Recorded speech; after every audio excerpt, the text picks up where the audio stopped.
कहते हैं कि जंगल की हुकूमत शेर की होती है। उससे टक्कर लेने वाले की हस्ती को मिट्टी में मिलाने में उसे जरा भी देर नहीं लगती। जरा सोचिए, एक दहाड़ में पूरे जंगल को हिला देना, अपने आदेश पर पूरे झुंड को चलाना, ताकत और शक्ति का प्रदर्शन करते हुए अपने दुश्मनों को तबाह करना और बगावत की हर आंधी को अपने पंजों से कुचल देना।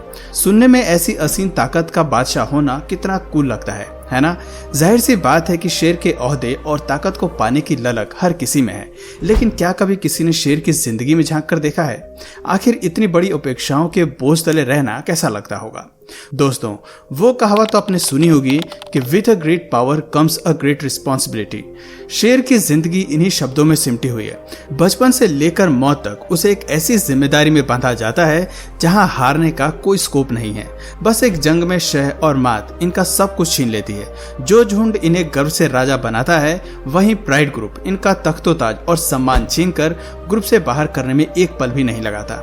एक हारे हुए शेर की जंगल में कोई कीमत नहीं है। कभी सोचा है कि क्यों? आज के वीडियो में हम हारे हुए शेर की उसी कहानी को जानने का प्रयास करेंगे। दोस्तों, सुनने में शेर की जिंदगी कितनी शाही और ऐशो आराम से भरी हुई लगती है। शेर हमेशा से परिवार में रहने के लिए जाने जाते हैं। इनकी ताकत इनके परिवार में ही होती है। जंगल में सरवाइव करने के लिए इनका साथ रहना जरूरी होता है, लेकिन साथ रहने की भी एक कीमत होती है। वो कीमत है पावर। अब जरा इस क्लिप को देखिए। ये है एक स्वस्थ शेर जो इसके इलाके में आए चीता को सबक सिखाने के लिए बिल्कुल कबीर सिंह वाले स्टाइल में एंट्री लेता है और दुनिया के सबसे तेज जानवर चीता को दौड़ में हराकर सीधा उसके गर्दन पर हमला करता है। आप देख सकते हैं कि कैसे ये अपने मजबूत पंजों और दांतों से चीते की खोपड़ी उड़ा देता है और बेरहमी से उससे मौत के घाट उतार देता है। इसको कहते हैं पावर। प्राइड में रहने के लिए कुछ ऐसी ही पावर की जरूरत होती है। एक शेर पैदा होने के 2 हफ्ते बाद आंखें खोलता है। 4 हफ्तों में वो दौड़ना सीख जाता है।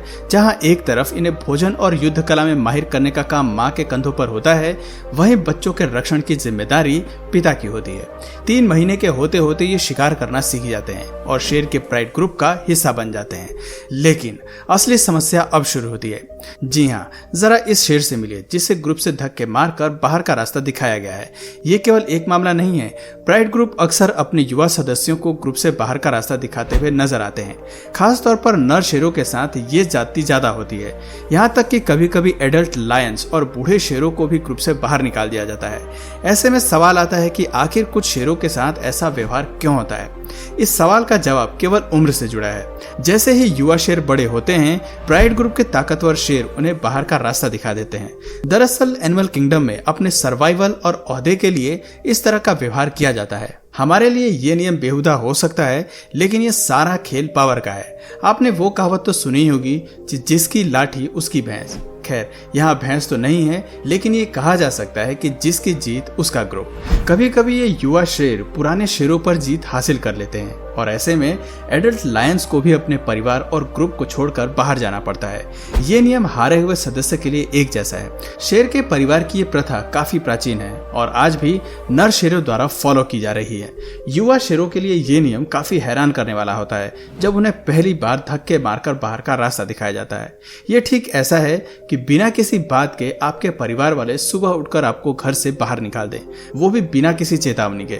जरा सोचिए, आपको कैसा लगेगा? कुछ ऐसे ही भावनाओं से शेर के बच्चों को भी गुजरना पड़ता है। कई दिनों तक तो ये बच्चे अपने परिवार के इर्द गिर्द ही घूमते हैं, इस उम्मीद में कि शायद माँ बाप उन्हें वापस बुला लें, लेकिन कोई सहायता न मिलने पर आखिर में उन्हें जाना ही पड़ता है। प्राइड ग्रुप में ज्यादातर मादाएं रहती हैं, जो बच्चों को निकालने पर कभी भी शेर के खिलाफ आवाज उठाने की हिम्मत नहीं करती। ऐसे बेहद ही कम मामले होते हैं जब एक माँ अपने बच्चों के साथ भाग जाती है, लेकिन ऐसे जीवन बिताना काफी रिस्की होता है, क्योंकि बच्चों को पालने और शिकार करने का सारा भार माँ पर आ जाता है। ऐसे में अगर मादा शेरनी ग्रुप में वापस आना चाहती है तो उसे एक्सेप्ट कर लिया जाता है कि शेरनियां हमेशा ग्रुप की फाउंडेशन होती हैं। सभी चीजों को मैनेज करने का भार शेरनी का होता है, जबकि शेर टेरिटरी के रक्षण का काम करता है। अब बात करें मेल लायंस की, तो ग्रुप से निकाले हुए शेर के पास एक ही चारा होता है, वो है सरवाइव का। इनके पास दूसरे प्राइड को ज्वाइन करने का या किसी दूसरे इलाके में शिकार करने का ऑप्शन नहीं होता, क्योंकि ऐसा करने पर दूसरे प्राइड का राजा इनकी जान ले सकता है, जिस पर परिवार का रक्षण की जिम्मेदारी होती है। सबसे जरूरी बात है कि जंगल के सभी इलाके पहले से ही प्राइड ग्रुप में बटे होते हैं। अकेले शेर किसी भी इलाके में घुसपैठ कर शिकार नहीं कर सकते।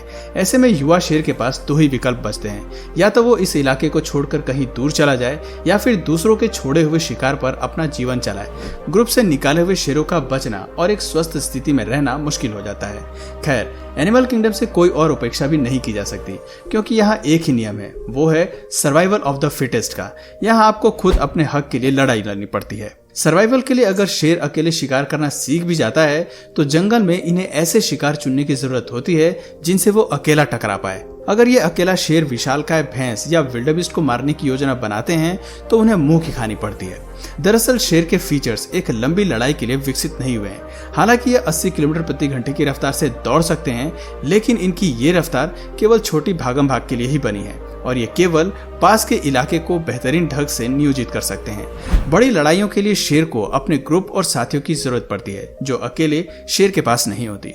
यही वजह है कि ग्रुप से निकाले गए ज्यादा से ज्यादा शेर अपनी जान गंवा बैठते हैं। ऐसे में अगली बार अगर कोई आपसे कहे कि झुंड में तो सुअर आते हैं, शेर अकेला ही आता है, तो उसे बता दो कि ब्रो, सभी शेरों के पास लग्जरी नहीं होती कि वो झुंड में आए, इसलिए अकेला आना उसकी चॉइस नहीं, मजबूरी होती है। अकेले आने वाले शेर अक्सर सुअर जैसे जीवों को ही शिकार बनाने के बारे में सोच सकते हैं। ऐसा कमी देखने को मिलता है कि ये बड़े शिकार पर अपनी लगाम कस सकें। लेकिन सोचने वाली बात यह है कि शेरों को अकेले रहने और शिकार करने से आखिर समस्या क्या है। आखिर इनकी फैमिली की वाइल्ड कैट टाइगर्स भी तो अकेले ही रहते हैं, वो शिकार करते हैं और बहुत ही कूल लाइफ जीते हैं, तो फिर शेर ऐसा क्यों नहीं कर सकते? तो दोस्तों, इसका कारण है कि इनकी हंटिंग कंडीशंस एक दूसरे से काफी अलग होती है और ये अलग अलग जंगलों में रहने के लिए जाने जाते हैं। अकेले शेर के पास एक ही ऑप्शन बचता है, वो है वॉर्थॉग्स को खाकर गुजारा करने का। ग्रुप में वॉर्थॉग को शिकार बनाना, उन्हें चेस करना आसान होता है, लेकिन अकेले शेर वॉर्थॉग को चेस करने के बजाय गड्ढे खोदकर बरों से बाहर निकालते हैं। ये एक लंबी प्रक्रिया होती है, लेकिन इनके पास कोई चॉइस नहीं होती। ये इनका सरवाइव करने का अपना स्टाइल होता है। लेकिन जरा सोचिए, अगर ये जीव प्राइड में वापस शामिल होना चाहें तो इन्हें क्या करना पड़ता होगा? तो दोस्तों, इस रहमदिली के लिए उन्हें एक बड़ी कीमत चुकानी पड़ती है। वो कीमत है उन्हें ग्रुप में अल्फा मेल को हराना होता है, यानी कि एक अकेले शेर को राजा बनने के लिए सबसे बड़े शेर को मात देनी होती है। अगर वो ऐसा कर पाता है तो ग्रुप अपने नए राजा को स्वीकार करता है और हारा हुआ राजा मारा जाता है, या फिर उसका सम्मान छीनकर उसे एक ही पल में बाहर धकेल दिया जाता है। यानी कि अगर सीधी भाषा में कहें तो जो जीता वही सिकंदर। इसके अलावा ऐसा भी पाया जाता है कि ग्रुप से निकाले गए सभी युवा शेर मिलकर अपना एक अलग ही ग्रुप बसाते हैं। इस ग्रुप में कभी कभी 6-7 शेर एक साथ रहते हैं और शिकार का बंदोबस्त करते हैं, लेकिन ऐसा ग्रुप कम ही चल पाता है, क्योंकि आखिर में शेर अपने प्राइड में ही रहना पसंद करता है।